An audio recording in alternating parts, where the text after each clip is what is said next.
नीरज जी, शुक्रिया है पूरी जानकारी देने के लिए और सब कुछ हमारे सामने रखने के लिए। तो पिक्चर एकदम स्पष्ट क्लियर गुजरात में तो कोई मतलब 1% भी डाउट नहीं है। और अब सिर्फ देखने वाला है कि फाइनल आंकड़ा कहाँ जाकर टिकेगा। देखिए, जिस तरीके से बीजेपी का वोट शेयर है इस समय, हैरानी नहीं होगी अगर ये आंकड़ा जो है 160 तक भी पहुंच जाए। होते हैं लैंडस्लाइड, ये एक मेरे ख्याल से जितने इलेक्शंस हमने देखे हैं उनमें बड़े स्टेट्स में एक सबसे बड़ा एक लैंडस्लाइड्स में माना जाएगा। पंजाब एक था जो हुआ था, और एक ये गुजरात था। जिसे कहते हैं एकदम ज़बरदस्त लैंडस्लाइड। इतनी इतनी सीटें तो 2002 में भी नहीं आई थी बीजेपी की, जितनी अब यहाँ पर आने की तैयारी हो रही है। 151, और ये नंबर जो है ये बढ़ ही रहा है। 146 जब नीरज जी बता रहे थे तब, अब ये 151 पर आ गया है। और हिमाचल में अभी भी मामला नेक टू नेक ही है। कई सीटें हैं जहाँ पर 300 से 400 सीटों का फर्क, वोटों का फर्क है। तो वहाँ पर भी एक ऊँट किस करवट बैठेगा, ये मेरे ख्याल से अभी थोड़ी देर में ही पता चलेगा। अब चलिए काम करते हैं, अब मार्केट में कुछ फ्रेश कॉल्स लेते हैं। फिर बैंक निफ्टी तैयारी कर रहा है एक ऑल टाइम हाइस की तरफ वापस जाने की, शायद 43,366। एक क्लियरली एक ब्रेकआउट ट्रेड इस समय बैंक निफ्टी में प्ले आउट हो रहा है, और एक्सपायरी का दिन है। यू नेवर नो कहाँ तक जा सकता है, लेकिन अभी एक स्ट्रॉन्ग मोमेंटम इस इंडेक्स में आता हुआ। आप स्वाति जी, बैंक निफ्टी में कोई स्पेसिफिक ट्रेड इंडिविजुअल स्टॉक्स में जो आपको अच्छी लग रही हो? यस, जैसे मैंने दिया है ऑलरेडी एचडीएफसी बैंक, मुझे लगता है एक्सिस बैंक एक काफी स्ट्रॉन्ग कंटेंडर है। अपसाइड अगर हम देखें टेक्निकली, उसने काफी अच्छा ब्रेकआउट दिया है 910 का। जिस हिसाब से उसने ब्रेकआउट दिया, वॉल्यूम्स के साथ ये स्ट्रेंथ इंटैक्ट रख रहा है। अपसाइड में इसने 950 टू 980 के लेवल्स में देखते हूँ। तो अगर लॉन्ग कॉल इनिशिएट करना चाहते हो तो Axis bank will be the right contender to take a buy call at the current market price also. Stop loss can be kept at 905 for immediate target of 980 rupees. HDFC bank. और अच्छा, इस बीच आप लेके आइए एक बार जरा सन pharma. ऐसा नहीं है कि बाजार बहुत चल रहा है तो कुछ शॉर्ट करने लायक नहीं है। मुझे याद आता है सचिन जी का एक सुपर एग्रेसिव कॉल था। इनफैक्ट पहली बार सुनने के बाद जब मैं देखा उसको तो उस वक्त 20 डे में वॉलेट कर रहा था। क्या खूबसूरत ट्रेड था। सचिन जी, आप जहाँ भी हैं इस वक्त कार्यक्रम देख रहे हैं तो आप बधाई के पात्र हैं। क्या गजब की शॉर्ट कॉल थी आपकी, और शॉर्ट कॉल के साथ 20 डे में ब्रीच हुआ। अब ये अपने 50 डे एक्सपोनेंशियल मूविंग एवरेज के नीचे ट्रेड करता हुआ डिसाइसिवली, और इनफैक्ट 50 डे से भी करीब करीब आप ये समझ लीजिएगा इस वक्त 10 रुपये नीचे ट्रेड कर रहा है। सुपर कॉल, अच्छी कॉल है। अच्छा, और कुछ काउंटर्स जो कि अच्छा कर रहे हैं उसमें जरा प्लीज एक बार लिखे आइए आप। एक्साइड बैटरी स्टॉक्स की श्रेणी में ये एक स्टॉक अपनी लीड लेता हुआ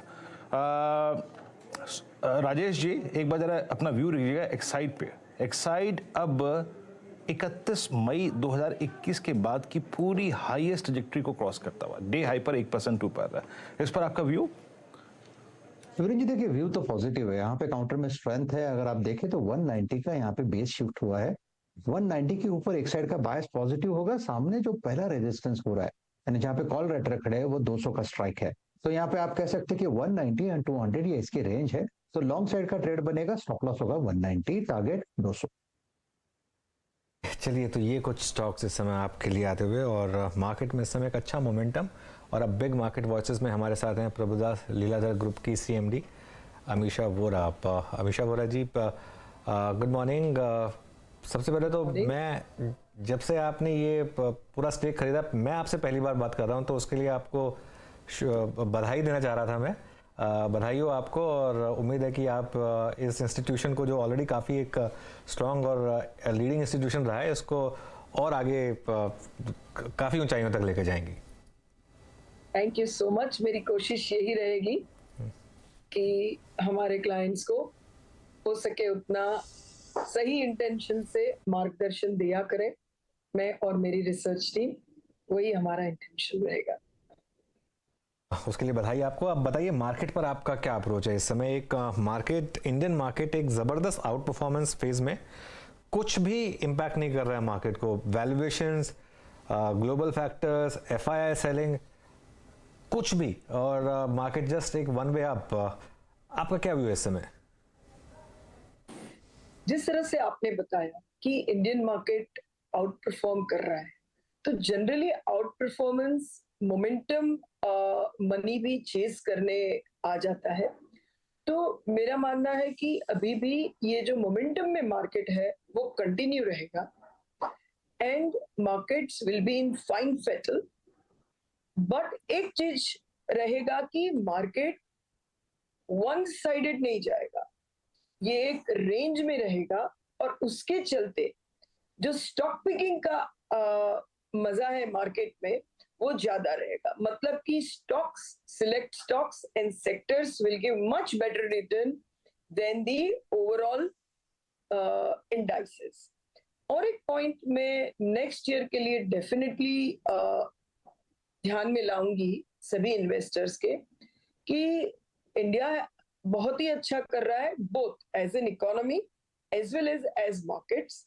और जो हमारा इन्फ्लेशन है वो हमारे ट्रेंड लाइन इन्फ्लेशन अगर लास्ट 10 साल का देखो से उतना नहीं ज्यादा है जितना ग्लोबली यूरोप और यूएस में इन्फ्लेशन है वो उनकी ट्रेंड लाइन से बहुत ही ज्यादा है. सो वी अग्री, हम as a country and markets बहुत अच्छा कर रहे हैं. बट हमारा जो कहीं पर ना कहीं पर जो कंपटीशन है इन एलोकेशन चाइना से वो इतना सस्ता हो चुका है कि मुझे लग रहा है middle of the next year तक चाइना में थोड़ा फ्लोज डाइवर्ट होना चालू डेफिनेटली हो जाएगा. एंड जो हमारा बिग एक्सपेक्टेशन था एफआई मनी का उसमें कहीं ना कहीं टेम्परिंग हो सकता है. तो economy will continue to do well but for the export segment जहां पर ग्लोबल रिसेशन का इम्पैक्ट आएगा and in terms of flows मुझे लगता है वो भी हम नेक्स्ट ईयर में थोड़ा कहीं ना कहीं इम्पैक्ट पाएंगे. अच्छा अमीषा जी, जब आप कह रही हैं ग्लोबल रिसेशन, इन दो शब्दों का इस्तेमाल किया आपने, अमूमन हमें ये भी कहा जाता है कि भाई दबाव की स्थिति में ही, अनिश्चितता में ही, पेन में ही गेन की तैयारी आपको शुरू कर देनी चाहिए. आप समझ ही गई होंगी इनफैक्ट मैं अपना जो प्रश्न है वो कहाँ केंद्रित रख रहा हूँ. Let's talk about IT. ये अर्निंग सीजन आपने देखा बट कुल मिला के यूएस इकोनॉमी कैसे करेगी, यूरोप कैसा करेगा, यही तय करेगा आईटी का भविष्य. इस प्राइस पे मैम आपको आईटी कैसा लग रहा है और आप यहाँ इस वक्त अवॉइड मोड में है या फिर कुछ चुनिंदा जिसे कहते हैं बाइंग वो करना अच्छा रहेगा? आईटी में जो एक्सट्रीम इम्प्रूवमेंट इन रेटिंग, मतलब कि जो री रेटिंग स्टॉक्स का हुआ था मुझे लगता है वो 50% से ज्यादा तो करेक्शन हो चुका है, री रेटिंग निकल चुका है. बट जो लास्ट 3 साल आईटी स्टॉक्स ने एक्स्ट्राऑर्डिनरी ग्रोथ भी दिखाया compare to their previous time, वो मुझे लगता है अभी आने में टाइम लगेगा. वेदर वो डील विंस में ग्रोथ हो, वॉल्यूम्स या तो रेवेन्यूज में ग्रोथ हो या मार्जिन इंप्रूवमेंट हो, वो तीनों को टाइम लगेगा. तो आईटी की स्ट्रेटेजी अभी भी हमारी न्यूट्रल वेट है, हमारी ओवरवेट स्ट्रेटेजी नहीं है.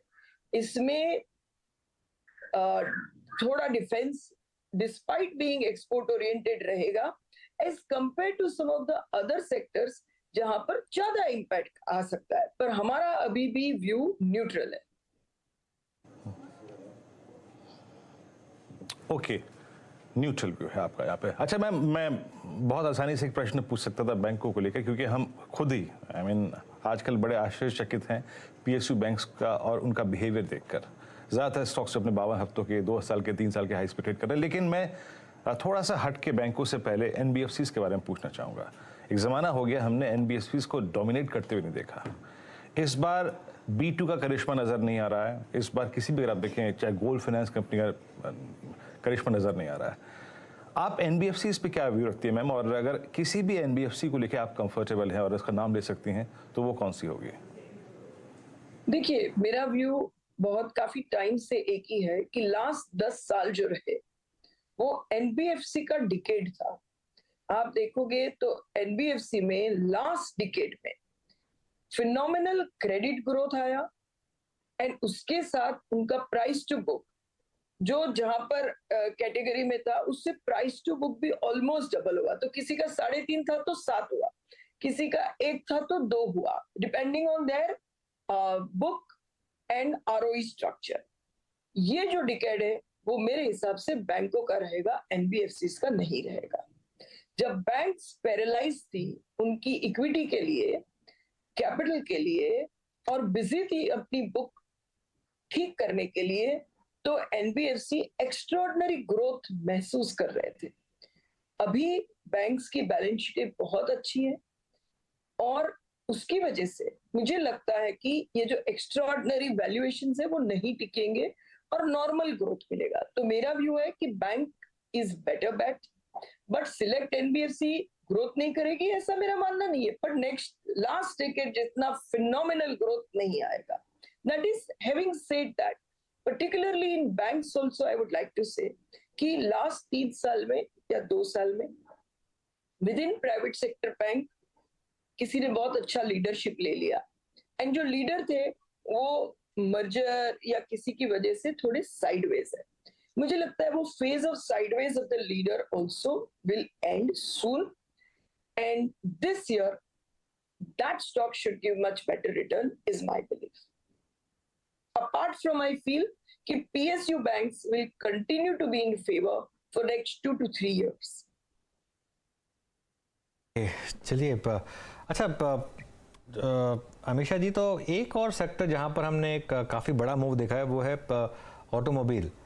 यहाँ पर एक चाहे टू व्हीलर हो चाहे फोर व्हीलर हो, एक दो स्टॉक को छोड़ दे जिनकी खुद की प्रॉब्लम्स है, लेकिन Eicher Motors, TVS Motors, Maruti, Mahindra and Mahindra, Ashok Leyland, सब में ज़बरदस्त मूव हमने देखा है यहाँ पर। पिछले साल तक ये काफ़ी अंडर ओन्ड स्पेस थी, लेकिन अब एक कंसेंसस बाय है यहाँ पर। अब यहाँ पर क्या फ्रेश व्यू होगा? मुझे लगता है कि ये मोमेंटम कंटिन्यू रहेगा, पर्टिकुलरली जब कमर्शियल व्हीकल की बात करते हैं तो once again my belief is कि कमर्शियल व्हीकल साइकिल जो अनलीश हुई है वो यहाँ से भी 3x वॉल्यूम लेकर जाएगी 5 इयर्स में। तो अगर इंडिया ग्रोथ स्टोरी जो बिलीव करता है तो उसको मानना ही पड़ेगा कि कमर्शियल व्हीकल साइकिल बहुत अच्छे से पैन आउट होगी इंडिया में। एंड यही कंपनी जो कमर्शियल व्हीकल फोकस्ड है उनके प्रॉफिट्स भी मेरे हिसाब से 3 साल में मोर देन डबल या ट्रिपल हो गए, क्योंकि उनका जब वॉल्यूम बढ़ा तो उनको कमोडिटी की वजह से मार्जिन नहीं बढ़ पाया। But I am very sure कि एक फेज आता है जब आप कॉस्ट पुश पास करते हो, वॉल्यूम ग्रोथ होता है and with margin recovery bottom line growth phenomenal हो जाता है। उसी तरह से अगर आप महिंद्रा एंड महिंद्रा को देखोगे तो उनके product launches, product pricing strategy में स्टार्क डिफरेंस है पास्ट से। सो ये जो न्यू मैनेजमेंट चेंज है and market relevance of the company है उसकी वजह से भी मुझे लग रहा है कि Mahindra and Mahindra will continue to do well. So Ashok Leyland हो जाए या महिंद्रा एंड महिंद्रा हो जाए, ये हमारे रिसर्च से अभी भी strongly we are recommending. Sun Pharma का मूव था वो एक्चुअली जो हलोल में उनको एक इंपोर्ट अलर्ट आया। हलोल एक टाइम पे इनका बहुत ही बड़ा एक कंट्रीब्यूटर हुआ करता था। अब हालांकि इसकी जो सेल्स हैं वो 3% ही हैं यूएस के लिए, लेकिन फिर भी एक काफ़ी बड़ा एक प्लांट है इनका, तो वो उस पर पहले एक ऑफिशियल एक्शन इंडिकेटेड था उस पर। और अब एक ये इम्पोर्ट अलर्ट मतलब जब तक आप इसको सॉर्ट नहीं कर देते तब तक आप यहाँ से यूएस यहाँ से इम्पोर्ट नहीं करेगा आपके प्रोडक्ट्स। अमीषा जी, यूएस बेस्ड जो US focus generic pharma companies हैं उनमें हमने काफ़ी डाइवर्जेंट ट्रेंड्स देखे हैं। लुपिन में बहुत पिछले 2-3 साल से मैं देखा है लगातार गिरावट आई है। डॉक्टर रेड्डीज और सन फार्मा कुछ हद तक रिलेटिवली आउट परफॉर्म कर रहे हैं, लेकिन डोमेस्टिक फार्मा कंपनीज फोकस्ड हैं वो थोड़ा ज़्यादा अच्छा कर रही हैं। फार्मा में क्या व्यू है आपका? कोई स्टॉक पिक जो आपको अच्छी लग रही हो करंट लेवल पर भी? फार्मा में हमारा टॉप पिक सिप्ला है और हमें लगता है कि जिस हिसाब से सिप्ला की पाइपलाइन ऑफ प्रोडक्ट्स है अभी भी नेक्स्ट 3 to 5 क्वार्टर्स सिप्ला का ग्रोथ बहुत ही शानदार रहेगा। तो एज अ स्ट्रेटेजी हमें सिप्ला अच्छा लग रहा है। एक स्टॉक जो अपनी ऊंचाइयों से बहुत ही बुरी तरह से इम्पैक्ट हो चुका है वो ग्लैंड फार्मा है। बहुत सारी चीजें, वेदर फंडामेंटल ले लो, share holding and promoters level ले लो, काफी सारी चीजें मार्केट परसीव कर रहा है या कंसर्न्ड है, पर मुझे लगता है कि बहुत वो सब कुछ प्राइस में आ चुका है एंड उनका बिजनेस मॉडल अगर देखे तो यहाँ से 2 साल में ग्लैंड फार्मा बहुत अच्छा रिटर्न दे सके ऐसे पोटेंशियल है। ओके, अच्छा एक जरा एक वो नंबर वापस लेकर आइए, 157 के करीब पहुंच रहा है अब वो बीजेपी का जो नंबर है गुजरात में। और ये तो बहुत ही एक लैंडस्लाइड ना, इतनी ज़बरदस्त लैंडस्लाइड याद नहीं कब लास्ट आई हुई किसी बड़े इलेक्शन में। अमीषा जी, मैं इसलिए पूछ रहा हूँ क्योंकि अब हम वापस 2024 के इलेक्शन की तरफ जाएंगे, वो एक रिस्क फैक्टर है अभी भी, या उसको मार्केट अब मान चुका है कि बस अब वो कंटिन्यूटी रहेगी, क्योंकि वो काफ़ी इंपॉर्टेंट होता है मार्केट के लिए? मेरे हिसाब से मार्केट मोरलेस ये व्यू में रहेगा कि कंटिन्यूटी रहेगी, and of course Gujarat is their stronghold, but they are doing much better than last time. So मुझे लगता है कि मार्केट डेफिनेटली ये मानेगा कि उस इलेक्शन में भी कंटिन्यूटी रहेगी।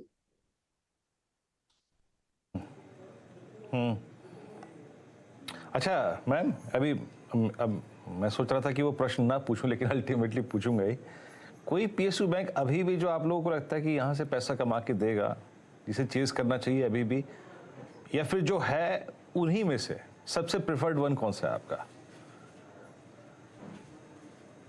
देखिए, एक चीज की जब भी पीएसयू बैंक फेवर्स में नहीं थे, फ्लेवर में नहीं थे, फिर भी SBI was a must part in the portfolio, क्योंकि जब ये हमने रन मार्केट का लास्ट 2-2.5 साल पोस्ट कोविड चालू किया तो एसबीआई 0.6 प्राइस टू बुक पे था, तो it was a no brainer.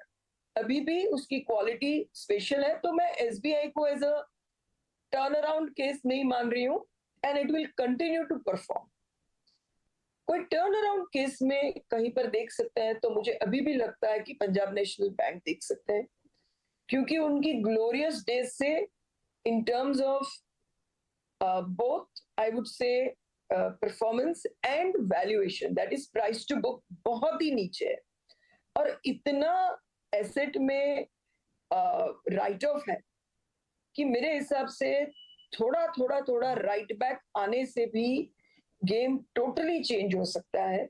And PNB का हमेशा एक कल्चर रहा है कि जहां पर ग्रोथ जब सिस्टम में होता है तो दे कैन गार्नर इट। तो उनकी जैसे कि ब्रांच सिस्टम समझो, उनकी जो दूसरी सिस्टम समझो, तो पीएनबी मुझे लगता है बहुत अच्छा बाउंस बैक कर सकता है। ओके, पीएनबी और एसबीआई, ये दो अगर आप देखें प्रेफर्ड पिक रहेंगे। अच्छा मैम, अगर सिर्फ बाजार की बातें ही करते रहें तो अच्छा भी नहीं होगा, थोड़ा हट के बात करते हैं। मैम, लास्ट मूवी आपने कौन सी देखी, या अभी भी आप ओटीटी पे ही बिजी हैं? मैं अल्टीमेटली मेरा प्रश्न था वो केंद्रित था पीवीआर पर। गई सिनेमा हॉल में कोई मूवी देखी आपने हाल फिलहाल में? और दृश्यम 2 अगर देखी हो तो बताइएगा जरूर। अनुज देख चुके हैं, मैं नहीं देख पाया हूं अब तक। दृश्यम 2 मैंने देखी है, और वो भी थिएटर में ही देखी है, तो डेफिनेटली थिएटर का अभी भी मौका होता है। ओटीटी तो मुझे तो लगता है कि OTT is very useful, but वो डाइवर्ट नहीं कर पाता है, क्योंकि ओटीटी चालू है और हम एक कॉल या व्हाट्सएप में लग गए तो पिक्चर कहाँ गई पता ही नहीं। सो थिएटर में जाना हम जैसे लोगों को डिसिप्लिन करके पिक्चर दिखाने के लिए वो बहुत जरूरी है। But PVR at this price 1887, it's ये चेजेबल स्टॉक है मैम इस वक्त? आपको लगता है कि अब we have enough content to challenge OTT? See, but ऐसे ट्रेंड अगर भी आप देखोगे तो हम कहते रहते हैं ये तो मूवी अच्छी नहीं आई, Hindi movies are not doing well, south Indian movies are doing well, XYZ reason है, बट अभी भी occupancies are not firing, movies are not doing big money in theaters, and as a trend they exist, but उनका re-rating का scope मुझे कोई नहीं लग रहा है। So I wouldn't really bet for medium term to long term perspective। एक quarter के लिए, 2 क्वार्टर के लिए कुछ भी हो सकता है।